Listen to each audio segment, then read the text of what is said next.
This portion of Lifestyles is sponsored by Evansville Hearing Aid Center.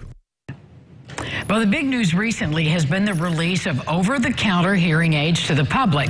Our expert in hearing devices, Amanda Bennett, has some professional guidance before you buy.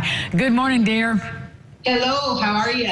I am good and very anxious to talk to you about this topic because it's all over the news. Hearing aids will be available. So what are the facts about that for consumers? Okay, so the OTC, it's, available over the counter. You just go into a store, buy them, pick them off the shelf. You take them home, you put them together. You do the adjustments, I assume, off of an app. I'm really not sure about the ones that are in the store right now.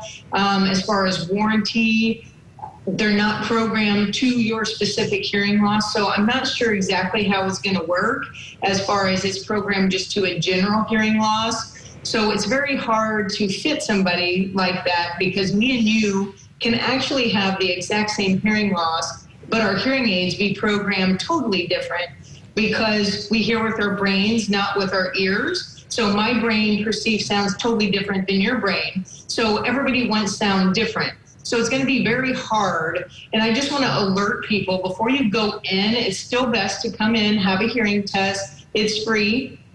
So before you go out and purchase something, because they're still going to be expensive, they're cheaper than, our hearing aids, of course. A lot of the insurance, they're still cheaper than that. But still, before you go sink $1,400 into something, you still want to make sure that those are going to be fittable for you because they're only for a mild to moderate hearing loss. So if you're out of that category, they're not going to work for you anyway. Repairs, I don't know where do you go to get them repaired because we're not going to have supplies for that. So I just don't know enough about it, but I know that it's always better to come through the professional for sure. Well, Amanda, as a hearing aid wearer and you're my professional, there's so many subtle nuances about like my right hearing aid, my left hearing aid, and if I'm in a banquet hall or in listening to music, there's so many details that I would be at a loss to manage without your guidance.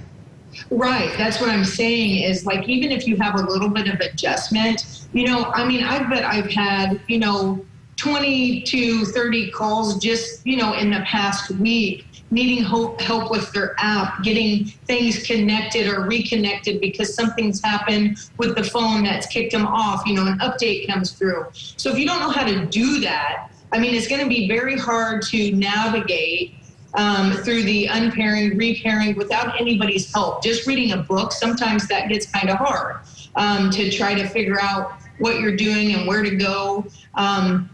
So it's going to be very difficult for patients to navigate on their own. So what I want to do is I want to try to get people in before they make that decision so we can check on insurance and see what we can do for them or try to help them through that process as best as we can, because we don't want them to put off their hearing loss another several years, because the sooner you treat it, the better. So we want to make sure they're getting the correct care and can navigate the process on their own if need be. Well, there's so much to know, and I can just be a witness to all of that. So give Amanda a call and find out where you are and what you need and what you qualify for. Thank you, Amanda. Thank you. Have a good day. You too. More Lifestyles for you right after this message. Stay with us.